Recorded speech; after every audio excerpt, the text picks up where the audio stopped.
Good evening and welcome everyone. I'm Allison Schilling, the Manager of Public Programs here at the Concord Museum.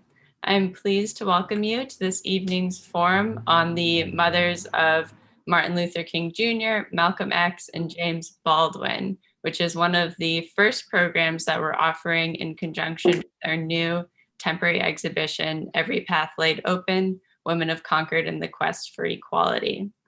The new exhibit includes rare artifacts from the collection that tell the story of Concord women from the past, some famous and some almost invisible. It's been really exciting to get to see this exhibit come together. Many of the objects haven't been displayed in years because of their sensitivity to light and handling. So it's exceptional that we get to see them in the Wallace Kane Gallery as a celebration of the women of our town. The exhibit opens to the public on Thursday in time for Mother's Day weekend, so we hope you have a chance to visit soon. We're open by timed reservation, so I'll send a link in the chat where you can book those tickets if you want to come. Our speaker this evening is Malaika Tubbs. She's an author, advocate, educator, and scholar, currently a PhD candidate in sociology at the University of Cambridge, and from what she says, only a couple of minor corrections away from completing that PhD. Motivated by her mother's work advocating for women's and children's rights around the world, Anna uses an intersectional lens to advocate for women of color and educate others. Tonight we'll be discussing her first book, The Three Mothers, how the mothers of Martin Luther King Jr., Malcolm X, and James Baldwin shaped a nation. Ms. Tubbs is joining us from her home in Los Angeles, her new home. Our moderator this evening is Tom Putnam, Edward W. Kane, Executive Director of the Concord Museum. As always, we thank everyone who tuned in to watch tonight's program. If you wish to submit a question during the discussion, please do so in the chat and YouTube, and I'll send those along to Tom and Anna. We hope you'll join us Thursday night this week for a forum with former Massachusetts Governor Jane Swift, Pulitzer Prize-winning Boston Globe columnist Eileen McNarma, and former Fitchburg Mayor Lisa Wong. They'll be discussing breaking the political glass ceiling. So thank you, and I hope you enjoyed tonight's program. Great, thank you, Allison, and thank you, Anna, so much for joining us. I really enjoyed reading your book. I recommend it highly to all of our viewers, and let's dive right in. Why don't you tell us a little bit about the genesis, what brought you to write this incredible book? Definitely, and thank you so much, Tom, for the compliment. Thank you, Allison, for the introduction, and everybody who's tuning in right now. So grateful you joined us on your Sunday evenings as we start the week and prepare for Mother's Day next Sunday. And in terms of the genesis of the book, it is similar that it's related to the same topic as my dissertation for my PhD. When I started my PhD, I wanted to join other people who were correcting the erasure of Black women's stories.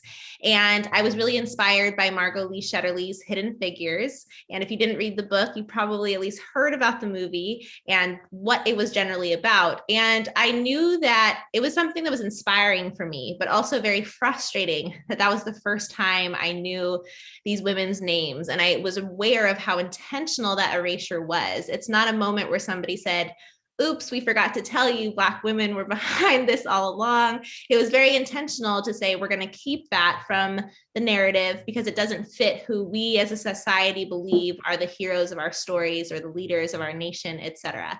So it was very intentional, very strategic. And I thought, I want to be someone who brings more hidden figures into the light, someone who says these names should have been known all along, but that left a very wide landscape. Many of our stories, Black women's stories, have been forgotten, erased, intentionally forgotten, intentionally kept from the light.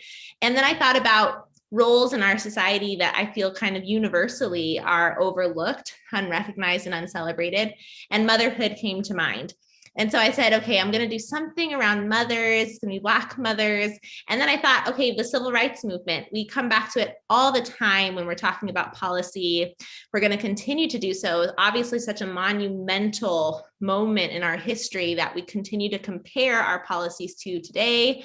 where we hope to go, our vision of our civil rights leaders, but we so often speak about it from the perspective of male leaders. And that's something that's really infuriating for me, something that's not representative of that time in history at all. And we really forget the time and moments before the civil rights movement. It wasn't, we went from slavery to civil rights. There was so much that happened within there, and even before that, as well as after. And so I knew I was going to do something with mothers of the civil rights movement.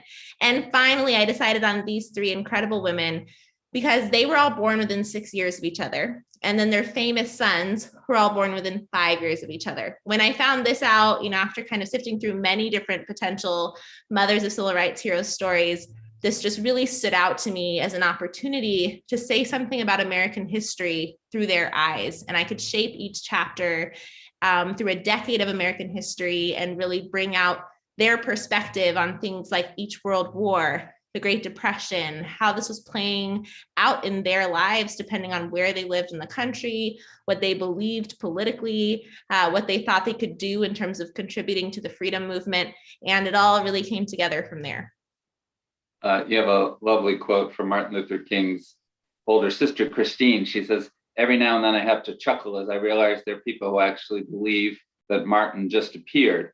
They think he simply happened, that he appeared fully formed, without context, ready to change the world. Take it from his big sister, that's simply not the case. We are the products of a long line of activists and ministers who served as leaders long before ML, which is what she referred to, was ever thought of." So I thought what we might do is briefly discuss the trajectory of each of the three women whose lives you write about in the book, and perhaps do them alphabetically by first name. You often do it in the book as well, referring to Alberta, Bertus, and Louise. So Alberta King, Bertus Baldwin, and Louise Little. So let's start with Alberta King. It's probably the story most familiar to our viewers, and the way you tell the story, really her life has the greatest sense of agency because the circumstances of her life, she came from a supportive family and community. As you said, they were all born within 6 years of each other. So she was born on September 13th, 1903, and the center of her life from beginning to end was the Ebenezer Baptist Church. So just tell us briefly about the role her parents played in founding that church. Yeah, and I love the quote that you started off with because it's something I often say. Every year we celebrate MLK Day, which is to celebrate his birthday. It's around January 15th that we have this holiday. And it's really crazy to me that no one before thought about who else was there the day that he was born, as if MLK Jr. birthed himself somehow, and we're celebrating that. And so that is the moment where we say, okay, there's something wrong in the way even we see MLK. He is a part of something much larger. He is a human being who had a mother who carried him and nourished him. And Alberta King was such an incredible one, especially. So she was raised by two parents who were the leaders of Ebenezer Baptist Church. When they arrived and were first the first partner as well as the pastor of this church, there were only about 15 people who were in the congregation. But they grew it to even what it is to this day, which is this beacon of hope for civil rights and religious leaders who say you cannot be a center for religion or a faith unless you are also thinking about social justice, unless you're also standing up for the oppressed, that these things are intertwined and they can't be separated from each other. And so her parents were activists in their own right. Alberta King was their only surviving child. Their other two passed away very early, and they put all their attention towards their church members, as well as her and her education. They brought her along to everything that they did. They led marches. They were participating in boycotts. They were some of the first members of the NAACP.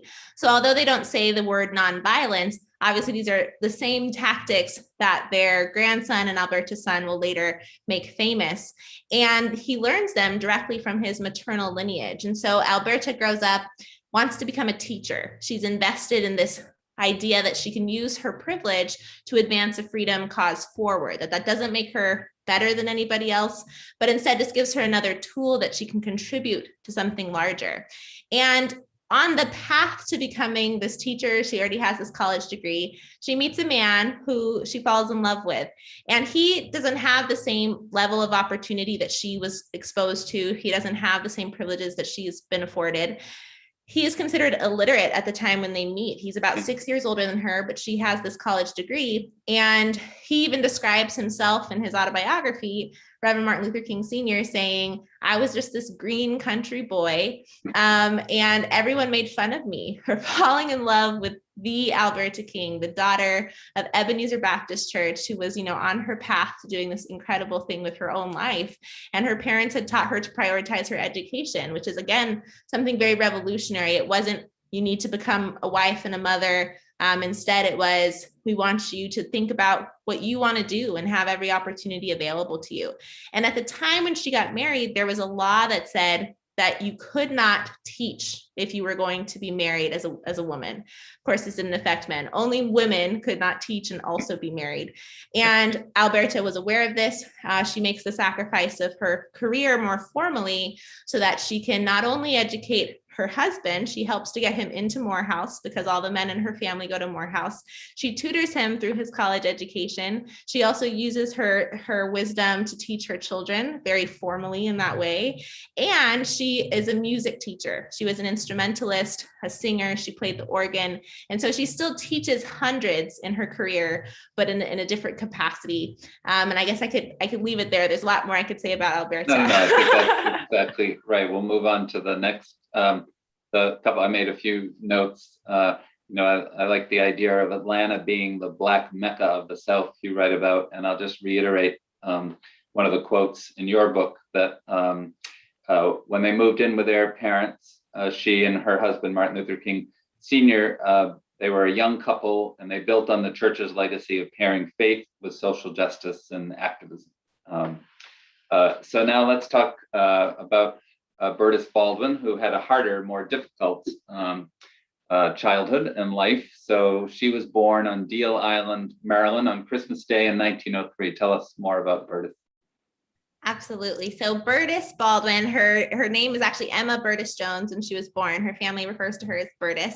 She was born in a pretty tragic situation. Her mother died when she was very young, maybe even in childbirth. All I know is that her death certificate is the same month and year of Bertus's birth certificate. So we know something tragic happened. She passed away from hemorrhaging. And again, this wouldn't have been very uncommon for a Black woman. Still to this day, we have the Black maternal health crisis and all of the dangers that go into this. So Bertus becomes somebody who, in this darkness, actually seeks love and seeks light and thinks about how you can move through pain and let go of any hatred, let go of any resentment to find healing in the end. She is also somebody who is a writer. She believes that through her writing, she can help not only herself to express what she's feeling, but to think about how she can help the people around her to change their perspectives, not only on what's happening in the country, but also what's happening for them personally, that they have to also take on this notion of moving past the darkness, past the pain, finding the light, finding love. This is what she was all about. So I was able to interview some of her children, as well as her grandchildren. And even at times, researchers know this, sometimes people don't really want to speak to you, especially when it's something very personal.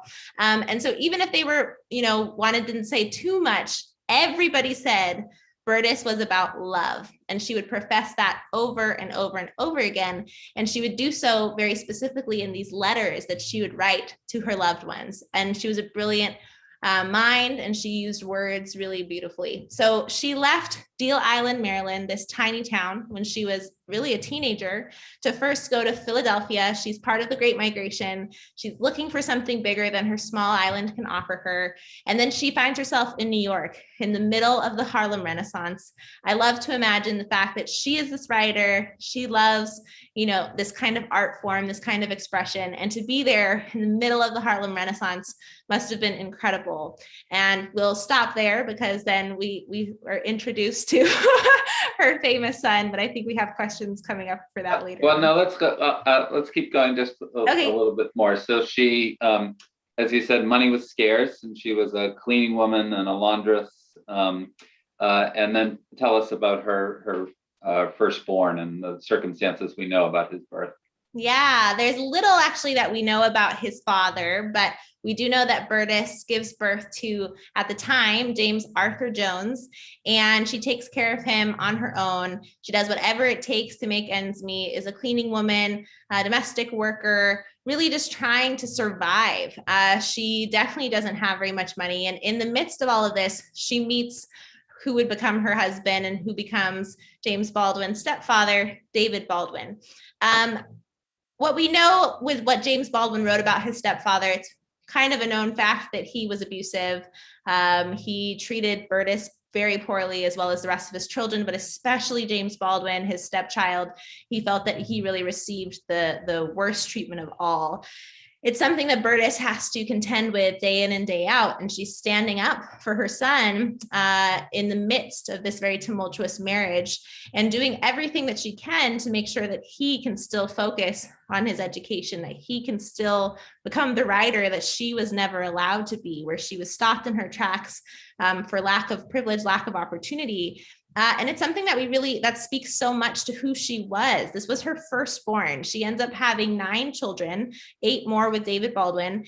And if James Baldwin is her eldest, this is maybe a chance for somebody else to provide for their family. And it's not something you could say that writing, as a writer myself, is going to guarantee that you're going to make money off of this. So for her to say, I'm going to prioritize this for him, when teachers notice how brilliant he is and they notice that he's inherited his mother's talent for writing and they want to take him to see plays, and David Baldwin says, no, I absolutely disagree with this, I will forbid it. She stands in his way to protect her son and allow him to do these things.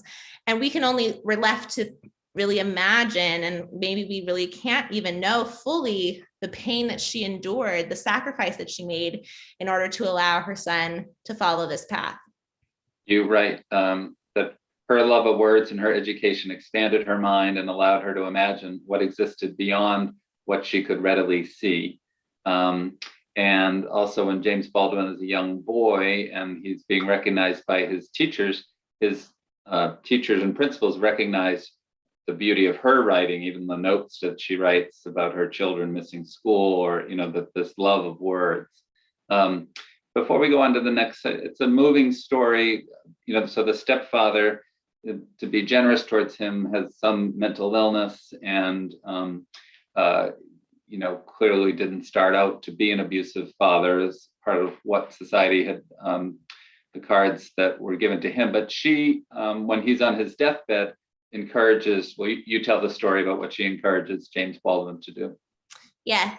So James has really formed this hatred of his stepfather. He wants to escape his reign. He wants to help his family escape his reign. But what they do realize as the years go on, as you mentioned, that David Baldwin was suffering from mental illness. And this is not at all to excuse what he did to his family and the pain that he put them through, but it, at least as readers, allows us to think, what were his options? There was constant racist attacks against him. He wanted to provide for his family. He had every intention to be there for them, but at every turn feels like he's stopped from being able to do what he sees as his main goal, which is provide for his family. He can't get the jobs that he wants to get. He feels like he's constantly mistreated. And there isn't a support system for him. There isn't a place for him to turn. There isn't mental health counseling for him. There's no support for him to turn to. And it becomes a very dire situation and really brings attention to the importance of therapists, especially Black therapists and community therapists. So something that while he's dying, Bertus says to James, to go back to what we were saying earlier, her focus on love and on light and letting go of pain, letting go of hatred. She says, you can't live your life holding on to this pain, holding on to this hatred of him. You need to see him before he dies. You need to forgive him. You need to let this go, not only for him, but for you to be able to heal.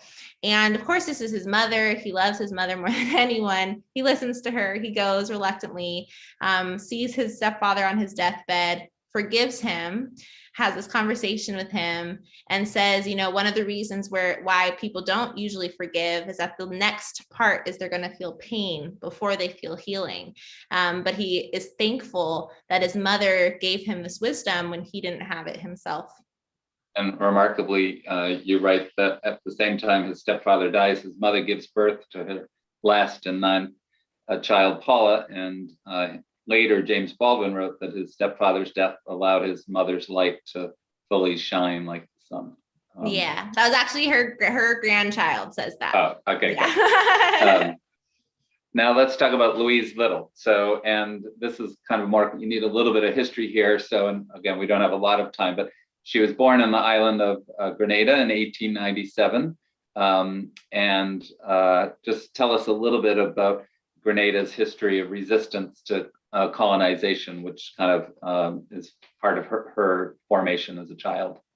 Something that comes up with all three women, and something that I'm proving with the sons as well, is our lives don't just begin out of nowhere. We are formed by our families, we're formed by our cities, by the places and the histories that we're surrounded by. And so even when I start the book, I knew I couldn't just dive into the moment that the women were born. There has to be a centering for the reader of why it matters where they were born and what they would have heard and the histories they would have been aware of, and how that would form their understanding very specifically of Black freedom, very specifically of this fight for equity and for equality wherever they were. So for Louise Little especially, this is very important. She in Grenada knows the history of the Caribs and the Arawaks and the first peoples of her land who fought against colonization, European colonization, and who were known to do whatever it took to stand up to their white oppressor,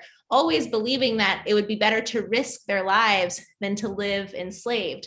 And so there's one story called the story of Leaper's Hill, where a group of indigenous people said, we will not be captured, we will not live in this enslavement, and decide instead to jump from this hill to their death.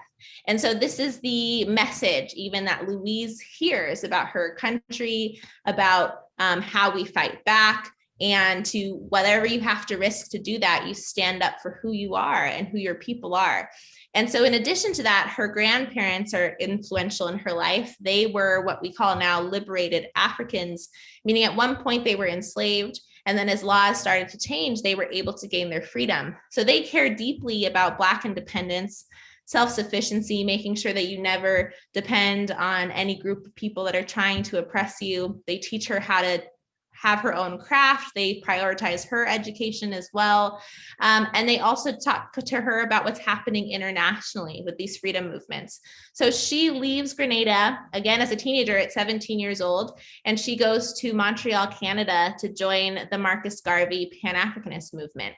She writes for the Negro World newspaper. Again, she's also brilliant with language and with words. She's multilingual, in fact, and at one of these UNIA meetings, she meets her partner, who will become her husband, Earl Little, who is also an activist, also believes in Marcus Garvey's vision.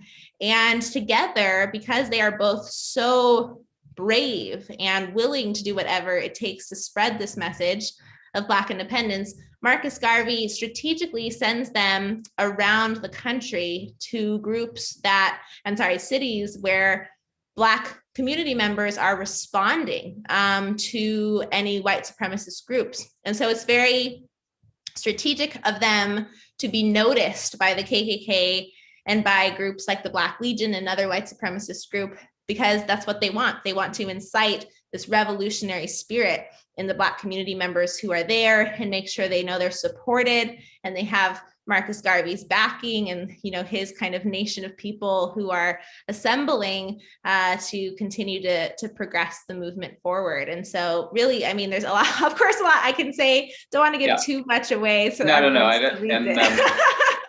And I should just be sure, because we're moving so quickly, that everyone understands Louise Little is Malcolm X's mother, because he's born Malcolm Little. Yes. And let's just move this. So they end up, they get married in 1919, and they moved to Omaha, Nebraska. Once again, it's a tumultuous marriage. And their third son, Malcolm, is born on May 19th, 1925.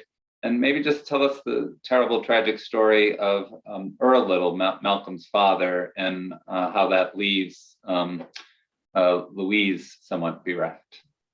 Yes. So With Earl Little, as I was saying earlier, because there are these activists, because they are well known and always persecuted by these hate groups, he was found killed by a streetcar, what they in the news said was streetcar accident. But what the Black community knew was that this was very intentional. This was not a mistake that this happened. And because though it was ruled an accident and others then called it a suicide, Louise Little was not given the insurance money that she deserved. And as a result, she is also taking care of 8 children on her own.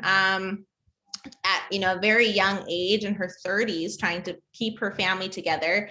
And again, we have to remember that she is somebody who believes in independence. She doesn't want to depend on the state for anything because she sees this as her oppressor. And so when welfare workers start coming to her house, this is an invasion for her of her privacy. They start to judge her for decisions she's making, and they hate the fact that she's resistant. And that she speaks up and really stands up for herself when she feels disrespected. And then this leads to a white male doctor coming to examine her and diagnosing her with what he said was dementia praecox on the basis of, and this is verbatim what it says in the doctor's note, that she was, quote unquote, imagining being discriminated against. So really, in context, we have to really think about how ridiculous this is. A white male doctor saying to a Black immigrant woman, you are imagining being discriminated against. I'm diagnosing you with dementia praecox, and we're putting you in an institution against your will. And she's kept there for 25 years of her life. Yeah, of the 3 stories, it's the most tragic. So let's pivot now, and we'll talk a little bit about the sons more as adults, although I have a couple questions about just help bringing them through kind of adolescence and their relationships with their mother. So again, we'll go back to Martin Luther King, probably the story that's most familiar. You describe kind of the love and guidance that his parents gave him. He lives joyfully. He does encounter racism in his life, but he's given strength to overcome it. I love this. There are 2 stories. One, just talk about when he graduated from 6th grade, the suit that his mother gave him, because it's a nice, to me, foreshadowing of when he gets the Nobel Peace Prize and she kind of adjusts his tie. But anyway, tell that story about his 6th grade suit.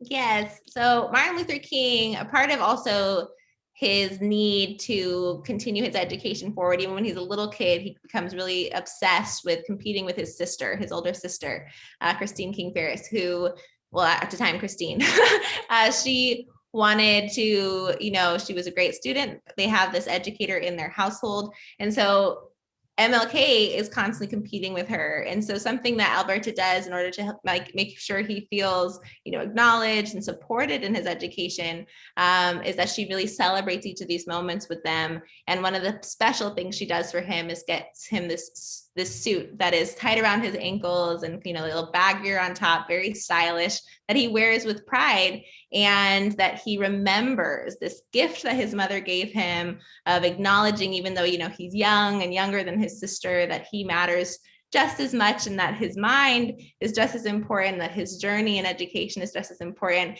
And he talks a lot in his own speeches, these kind of markers for him of his mom acknowledging his desire for more and his desire to learn more.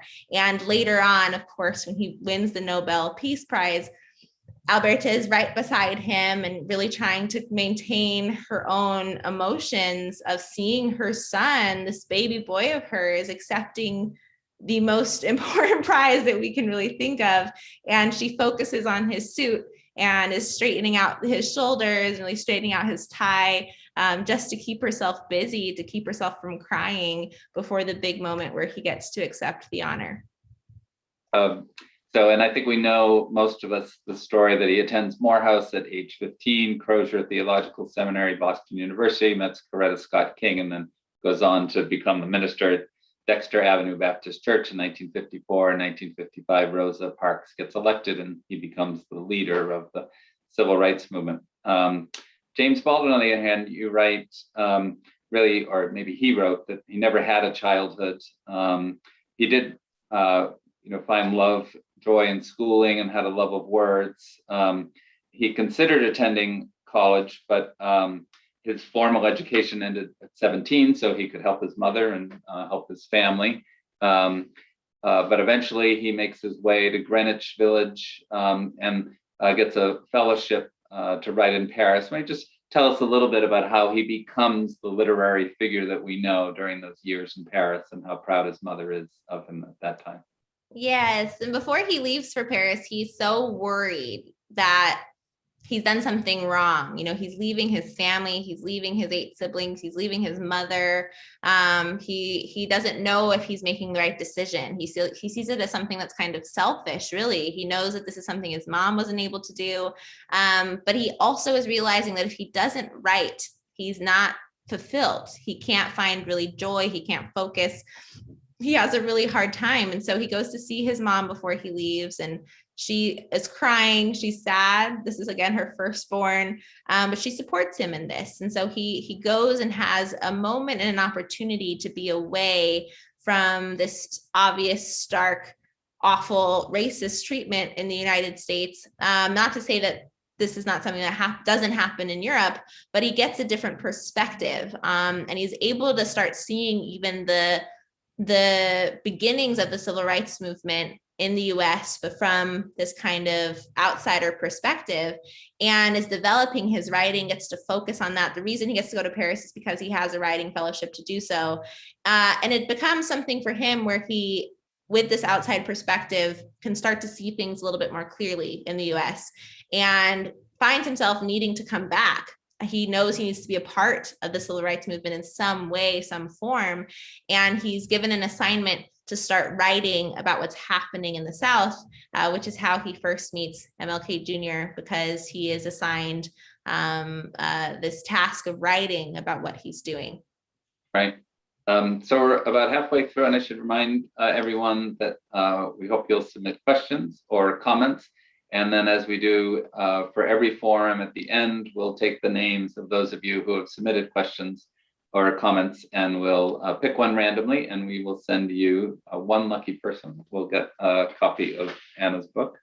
Right. So, I mean, you know, we won't have time to talk about, but the fascinating relationship between the 3 men, James Baldwin, Martin Luther King, Malcolm X, and James Baldwin themselves is fascinating. Let's just again bring the life now of Malcolm Little. So he's very smart, but he's rebellious.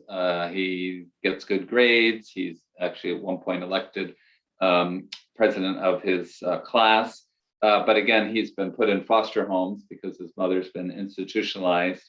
Maybe you should just tell us a little bit, since we're in Massachusetts, many of us, you're in LA, but he moves to Boston, and you know what happens there, which is kind of the beginning of his transformation from Malcolm Little to Malcolm X. Yes. So after he's taken away from his mother, this is obviously extremely traumatic for all of the little children, as well as for Louise. They've witnessed their father being murdered. They've witnessed their mother being disrespected and then taken away from them entirely. And so this is really what leads to Malcolm becoming Detroit Red later on in his life. He is rebelling because he's been through this awful experience, and is not fully understanding how to cope with it himself. He was extremely young when he was taken away and his parents were taken away from him. And this leads him to a life of crime. He is lost. He's trying to find his way again. Something that Louise Little did when they were still in her home with her was she constantly reminded them of their worth, their value, their importance, that they deserve to be treated with dignity, deserve to be treated with respect. When they came home from school, she would ask them what they'd been taught and then maybe reteach them some things, that there was never any notion in their mind that they weren't worthy of all of the opportunities that everybody else had. So being separated from that affects him, and that shouldn't be surprising to us. But really, when we've spoken about Malcolm X in history, we've in erasing Louise have erased a very important part of who he was. It wasn't that he was rebellious, really. It was that he'd been through a very traumatic experience and was healing from losing both of his parents. And so he eventually, as we know in history, was arrested and converts to the nation. But something that, again, we didn't know before is that he actually believes that in joining the nation and converting to the Nation of Islam, he is returning to the teachings of his mother. And there's a letter that I include quotes from where he says, Mom is the first person to have taught us these things. Mom is the first person who exposed me to this. And she says, he's saying this to his brother in a letter, and says, all of our accomplishments are hers. I should note, since again, our museum is in Concord, that one of the prisons that Malcolm X was in was actually in Concord. There's still a prison in Concord. Well, let's talk now just briefly about their each woman's relationship with their adult age son. And for Alberta, mostly you worry about just how worried she was as her son got more and more famous. Just tell us a little bit about how that preoccupied her and why, of course, it would.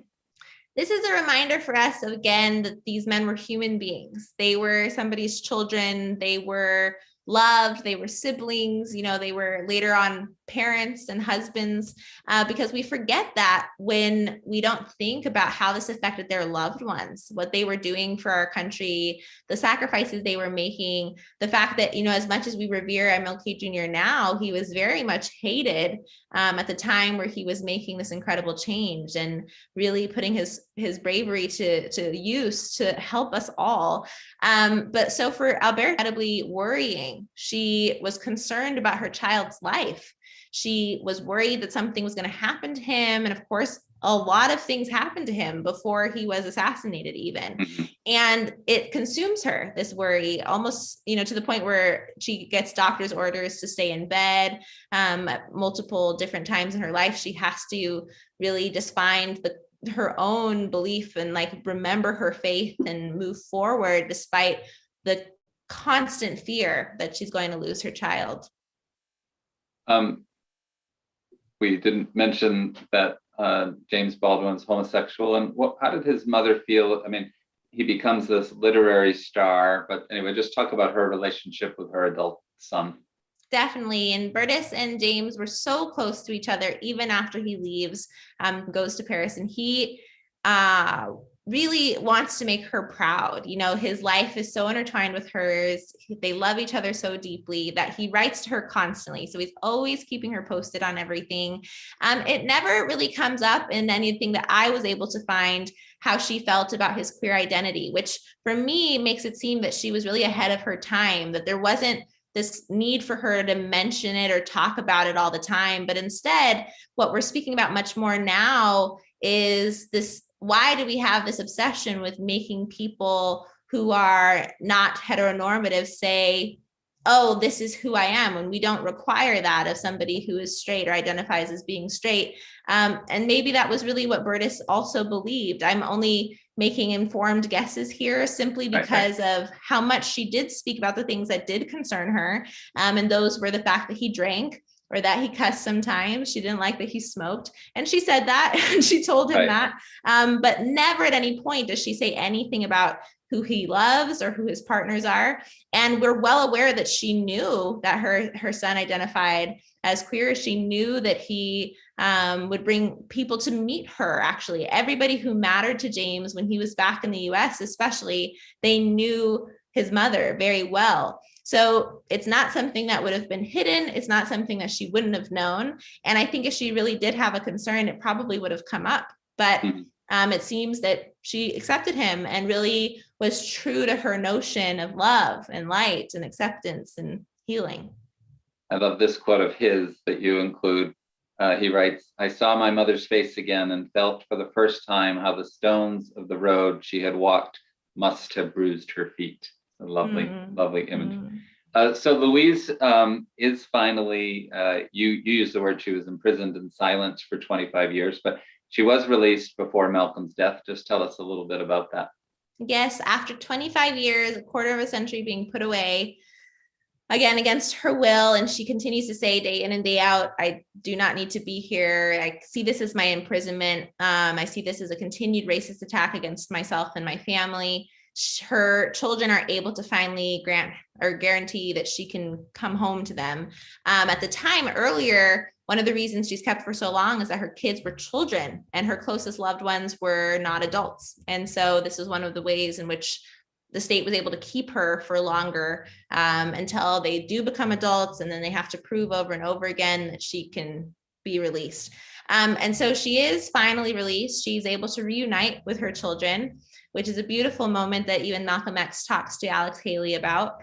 But they only have a year together before Malcolm X is assassinated. And after that, Louise lives for another 25 years. A very sad fact, all three women outlived their sons, bury their sons. So Malcolm X was assassinated in 1965 at the age of 39. Martin Luther King in 1968, also at the age of 39. I didn't know the story at all that Martin Luther King's younger brother also dies a couple of years later in a mysterious drowning accident. And then James Baldwin lived the longest, but still his mother outlived him. He contracted cancer and died in 1987. You conclude, I just want to use a couple of quotes from the book that, again, these men were not individuals born ready to change the world. They are instead products of what their families, their mothers, and their environments taught them, both through their words and actions. These three mothers may not have viewed their approach to parenting as radical, but in seeing the effect their love and lessons had on their sons and the world as a result, one cannot deny the revolutionary power of their motherhood. So I wanted to ask you, I have a couple of questions from the audience. We recommend, encourage people to send more. So first, you opened the book by talking about the fact that while you were writing it, you gave birth to your first child. Why don't you just tell us a little bit about the synchronicity of that writing and that personal event in your life? Definitely. It was something that was so powerful. Of course, I already was writing about incredible moms before I became a mom. I wanted to honor motherhood. But of course, becoming a mom myself and finding myself expecting my firstborn, and he was actually born after I'd already done the edit. So thankfully I was able to take my maternity leave and just get ready for the book to come out and enjoy my first couple of months with him. But it, in so many ways, has impacted my motherhood. I really, in studying these women and maternal theory for my dissertation also, so not only the book, but everything that I was able to dive into when it comes to Black motherhood and histories around Black motherhood and the ways in which Black feminists see the power of motherhood being transformational and being a part of liberation, and thinking through every time one of our children is born, the world begins again. It's an opportunity again for liberty and for freedom, and how we pass those lessons on to our children. I see it as such a powerful, influential, important role to play. And I think it's really important for mothers to see ourselves this way. Unfortunately, it's been very strategic. Universally, the way we think about motherhood in the US, whether it's Black motherhood or not, but it's overlooked, very much treated as like a second-class citizenship, that our needs no longer matter. It's all entirely about our children. We become really forgotten in the story. But I think if more of us, and I don't put all the burden on mothers for this, I actually think it needs to translate on a much larger policy level of supporting mothers and, giving us the respect that we deserve, working mothers at home and working mothers outside of their home. But I think a lot of it also can help when moms see ourselves and demand the respect that we deserve for everything we're doing to make sure that our children can have everything that we want them to have. And I saw that so clearly with Alberta, Bertus, and Louise.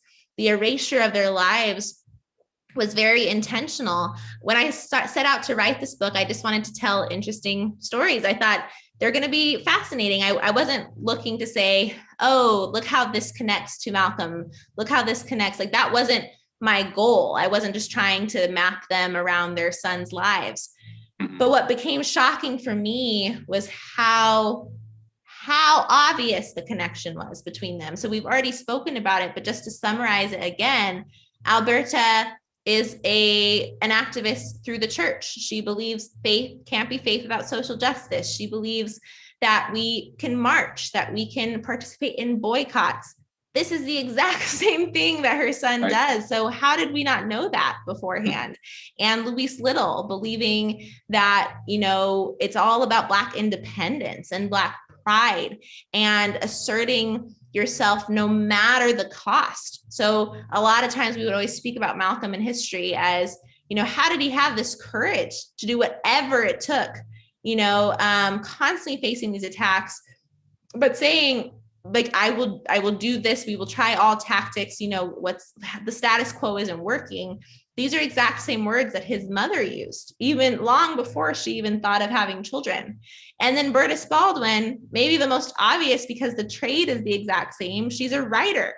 And everyone who knows her says she has this beautiful power over language, and she's helping people to find love and light through her writing. And her son becomes the famous writer, James Baldwin, who calls himself a witness to the power of light. So these are the moments, whereas for me, a young mom, I'm aware that my identity before I became a mom and everything I care deeply about is crucial in how I'm raising my children. And it's also very important that I be acknowledged, that I be celebrated. It's not for lack of humility. It's an understanding that the better we appreciate mothers, then there will be more protections in place for the role we're playing in our families. And this goes beyond biological motherhood. I think it also extends to general mother work, is something that Patricia Hill Collins speaks about. Those that are doing this nourishing work and are community oriented and aren't thinking about their individual selves, but are thinking about what's best for everybody. And this is what mothers do. Again, whether that's with our teachers, our essential workers. So it just brought up so many different things to really center the stories of three Black mothers.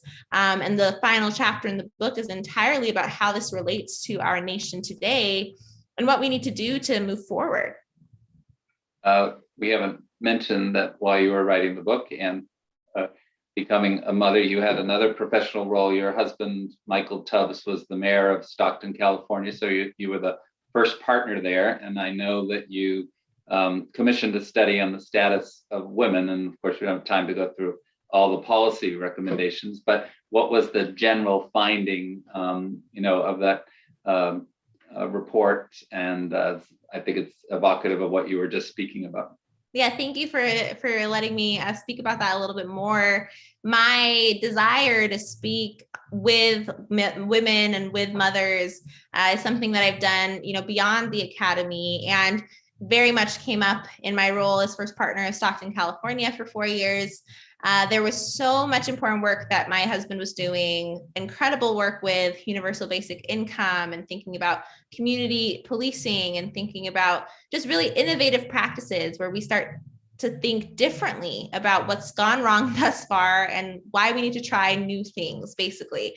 And I said to him, one of the things you're not really focused on quite yet is gender. You really haven't been thinking about, how specifically in our community, women and non-binary people are being treated and what is wrong with that. And I've always been taught, my mom always said this herself, everywhere that we lived, she's a lawyer, she advocated for women's and children's rights around the world.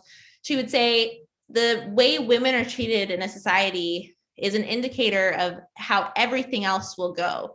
If women, and especially mothers, are treated well, that society will do well. This is the beginning of life, and therefore we should give the most support to the person who is being charged with taking care of that beginning of life. And so much of this is socialization. It's not necessarily something that I think like women naturally we're supposed to do better at this, but we've been taught to be the ones to take care of others. So therefore, why are we not supporting the role that's been designed to take care of so much more? So anyways, with the report, we found a lot of different things, but very generally, and I think more cities need to do reports on the status of their women.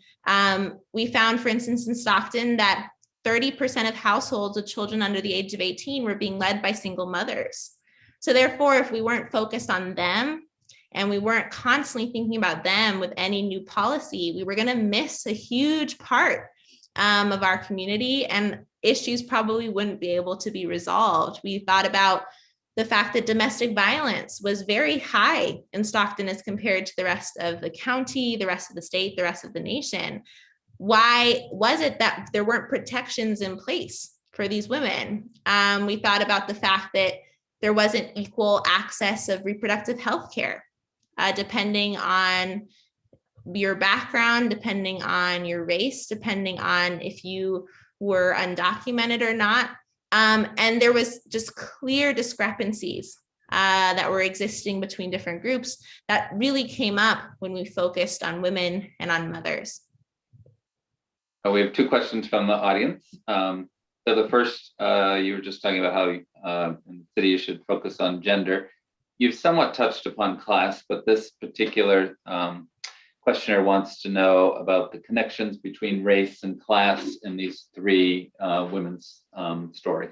That's a great question. And it's something that I wanted to make sure that we really thought about the differences in the three women's stories. As much as there's intersections that are very obvious and sometimes very painful, because the thing that brings them together, the fact that they're Black women, no matter what access they had to different resources, they're treated very similarly. So that part, we really see how class is playing out, but there's this intersection also with race and with sex, et cetera. But to think through the class, I talk a lot about it with Alberta King in comparison, especially to both Louise Little and to Bertus.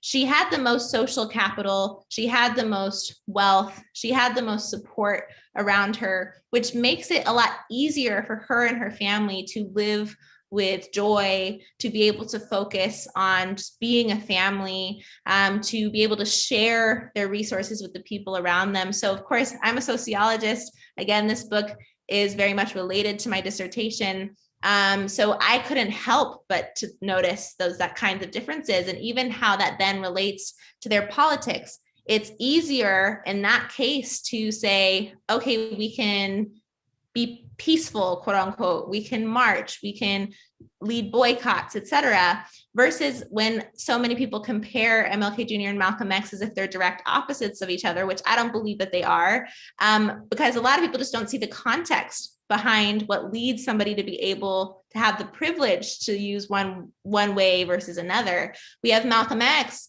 on the other hand, whose family, because they are, nomadic, very intentionally nomadic, they can't really plant roots as well as Alberta's family can. They are, again, being persecuted. Their house was burned down. They're constantly being attacked. So even when they're trying to build their own wealth, they're being kept from doing so intentionally. This is also what causes the tension in their marriage, something that Alberta King and Reverend Martin Luther King Sr. don't have to deal with. Louise and Earl are constantly facing these threats and this violence. They, again, are having a hard time finding jobs and making ends meet. And Malcolm X witnesses his father being murdered, his mother being put away. Of course, his politics are going to be completely different than the kid who grew up with every, privilege, that he could have while still being limited by Jim Crow. And so it's not to say that the King family doesn't work extremely hard. They still do, but there are circumstances that they don't have to deal as directly with that both Malcolm X and James Baldwin do. James Baldwin, of the three, the Baldwins have the least in terms of a support system around them. Both Bertus and David Baldwin are members of the Great Migration. They've left their initial support network to take a chance on something else. And as we know from so many stories of the Great Migration, this was an incredible risk. And there were these promises that the North made in a lot of ways that weren't ever really given to them. They were still treated poorly. They still were not, afforded the same opportunities as their white counterparts. And a lot of that really becomes very, very disheartening for many who participated in the Great Migration and go somewhere else. And again, they suffer from tumultuousness in their marriage, this hopelessness that comes as a result of not feeling that there's any other opportunity or option for them. And James Baldwin witnesses this. He's a poor Black kid from Harlem, and what that means for him in his own freedom struggle and how he's going to contribute to the movement. He is very aware of class and class differences. Right. No brown tweed suit when he graduates from 6th grade. Yeah, exactly. This question, questioner is asking, I'm going to ask it a slightly different way, but because I've heard you speak about the challenges of research. Found the most interesting stories to hear you talk about is trying to learn more about Burtis's birth on Deal Island, and just the challenges to a historian to try to, these stories, as you have said, have been erased from history, and to try to unearth them. Maybe you can just we have 5 more minutes, so the last couple minutes, just talk about the process you went through in the challenges you faced in researching the book. It was really hard. And it's something that I also speak quite often to, that I had a limit on the time that I had to write this, because again, it was my dissertation. I had 3 to 4 years to do it. I'd already done my master's, so it was an accelerated program. So the way I looked at it even was, okay, this is not going to be the be all end all of these women's lives. Each of these women could have their own biography, if not multiple of them. The men, the sons have books written about them every year. I don't even know, I could say how many books are written about the men. So many. So one of the things is that I always emphasize to everybody, as much as I'm very proud of everything I was able to find, there is a lot more out there that I think we could know about these women. And this is like a welcoming for people to say, wow, these women matter. They are important. Let's find more, let's treat them as the literary figures they are and the important people they are in history, just like their sons were. So it's just something I want to say first and foremost. I did not intend for this to be the last book written about them, and hopefully more people will join me in studying them.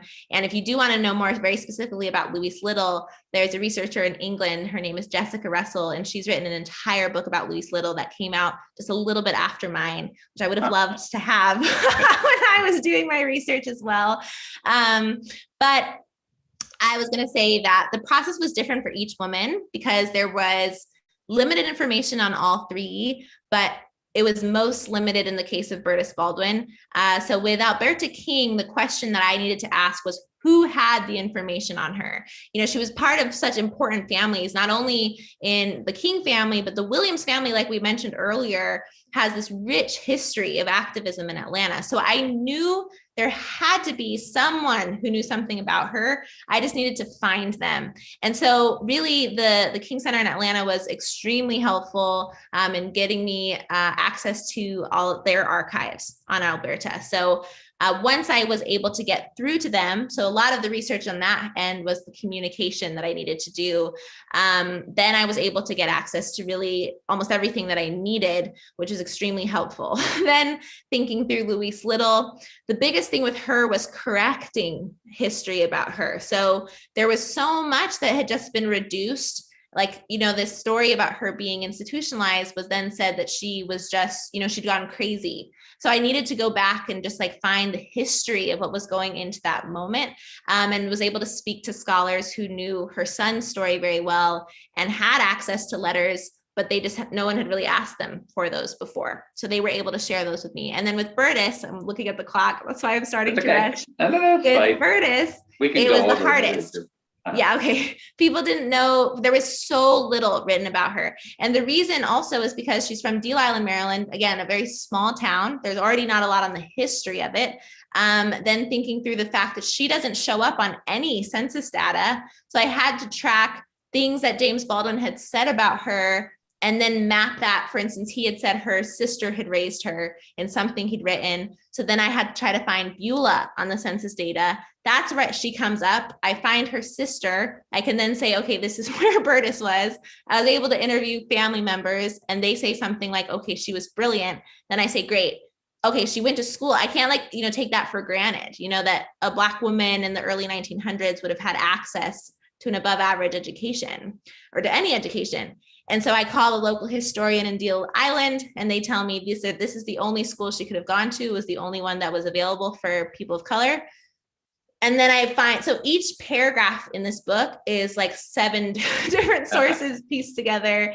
It was intense. It was very difficult. And I'm incredibly proud of it, but it's not the end. I want there to be more, and I want us to find more. And maybe even the families of these 3 women will be willing to share a little bit more with us. Well, Anna, thank you so much. Congratulations. I really did enjoy reading it. I highly recommend it to all of our viewers tonight. I thought I'd quote again with your words. You write, what is revelatory in the lives of these 3 women was their ability to push against, break down, and step over each and every challenge that came their way. They saw themselves and their children as being worthy of life, worthy of rights, and worthy of grace. So Anna, thank you for gracing our virtual stage this evening and bringing these very important stories to life in your new book. Sure. Thank you so much, Tom. Thank you for having me, and everybody, thank you for watching. And as Allison said, please join us again next on Thursday night at 7 o'clock. We'll look at women in politics and breaking the glass ceiling with former Massachusetts Governor Jane Swift, former Boston Globe columnist Eileen McNamara, and former Mayor of Fitchburg, Lisa Wong. Thank you all for joining us, and good night. Good night.